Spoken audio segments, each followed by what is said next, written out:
and individual and federal levels. The Constitution requires that both state and federal governments acknowledge and protect the specific individual freedoms drawn out in the Bill of Rights.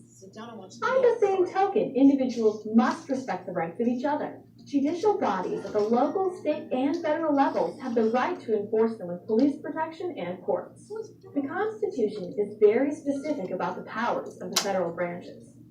The structure of the federal government is outlined in the first 3 articles of the Constitution.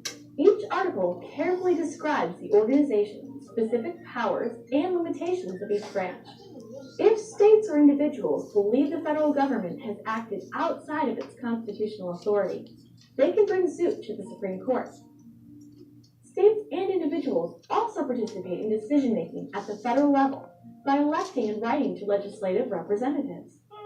The 4th article mandates state relations and guarantees each state its own Republican form of government, but the specific powers of states are not outlined by the Constitution. It lists only a few limitations of state powers in Article 1. Therefore, states are free to conduct their own business as long as they follow rules when dealing with other states, preserve the liberties of individual citizens, and obey those limitations placed on them by the Constitution. Step out of line, even the top level. That's what's so ingenious about the Federalist system. No one level or person has free reign over anyone else. Certain specific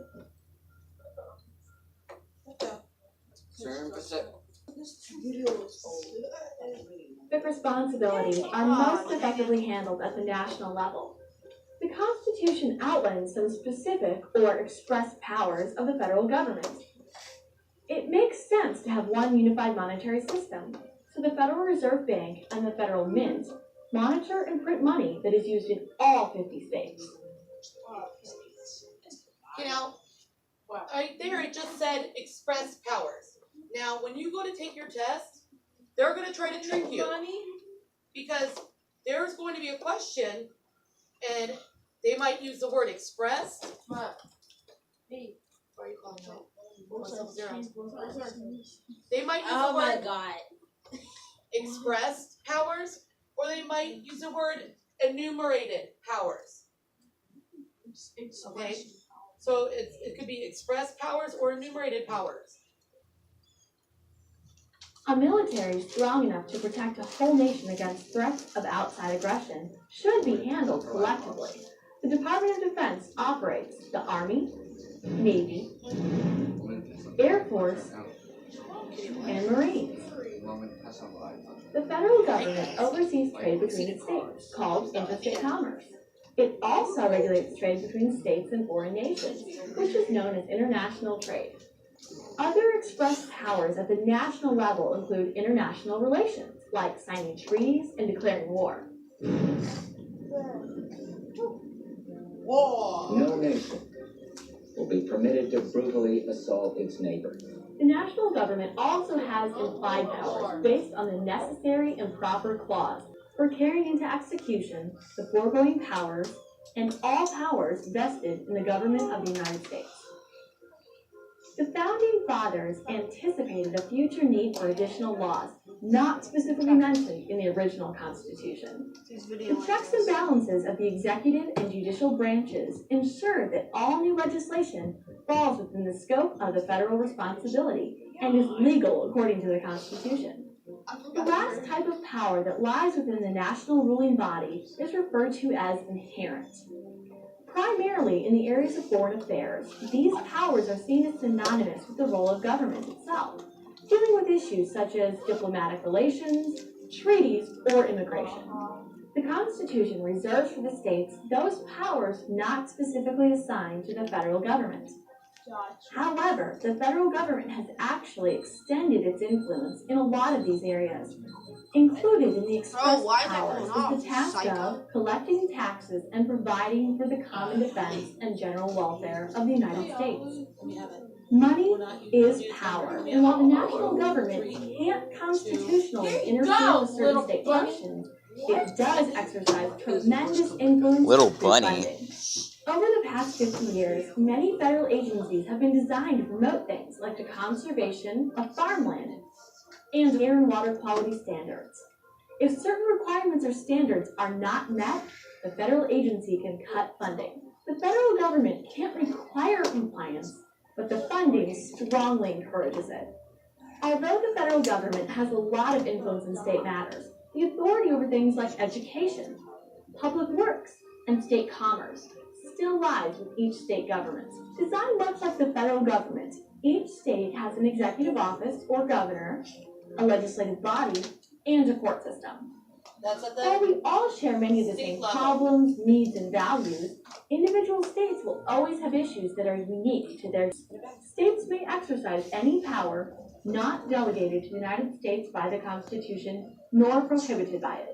However, occasionally the boundaries of authority between national and state levels overlap. Governments assess and collect taxes. Where this overlap in authority causes a conflict, You're interrupting the video. Sit down. Article Come 6, here. Section 2 Come here. declares the U.S. Constitution the supreme law of the land. States must honor the federal Constitution before their own Constitution.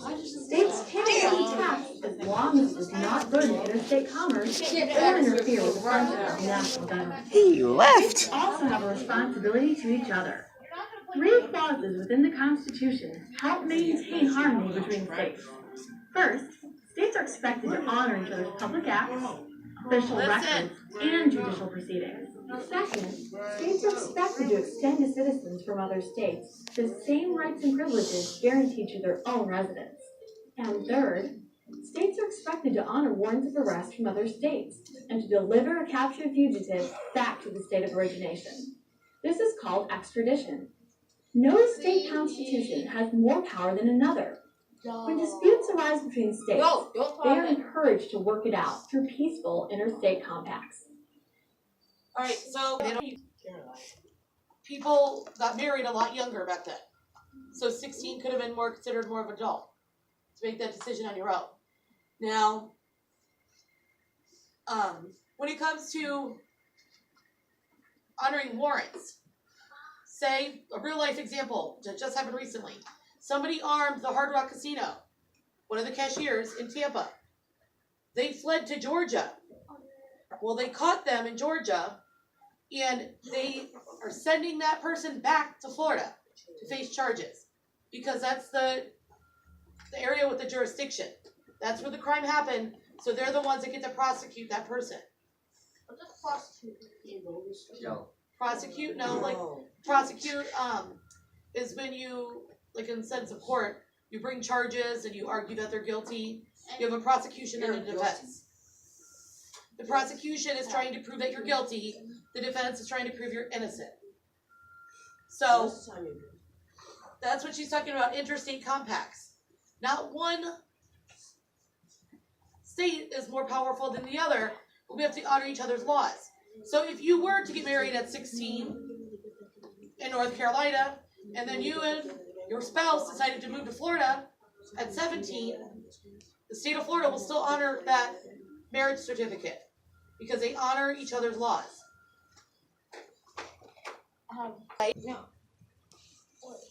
If states can't settle their disputes, the federal government has jurisdiction to make a ruling. In many cases, 2 or more states depend on the same source for water. When the states can't work out a fair agreement for water rights, the dispute is worked out in the federal level. Each state government divides their territory into districts and counties. Local governments and individuals alleviate some of the state's responsibility by handling their own matters. Public transportation, waste disposal, and maintenance of streets and parks are often handled by city governments. Having a multi-level governing system is more efficient. Smaller, localized groups shouldn't have to rely on politicians in Washington, D.C. to solve all of their problems. Keeping the control of local issues close to home also encourages citizens to get involved in matters that directly affect them. Say you have a great idea for solving a littering problem in your community. Your first step would be to present it to your city council. You have a voice. Your opinion counts at every level. You can volunteer to work on a state or national political campaign. You can even contact your state representatives in Washington or email the president. Well, what? Federalism, or the division of power between a central government and its member states, truly represents government of the people, by the people, and for the people. Those with power have a tremendous responsibility to use it wisely.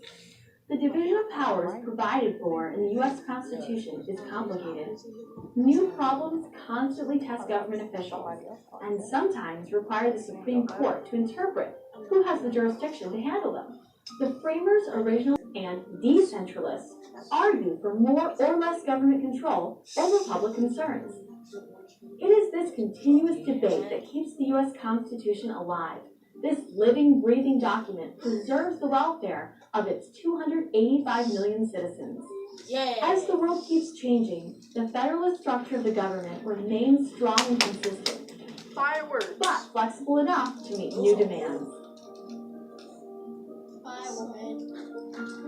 Good job, Kristen. All right. Okay, Travis, put that away.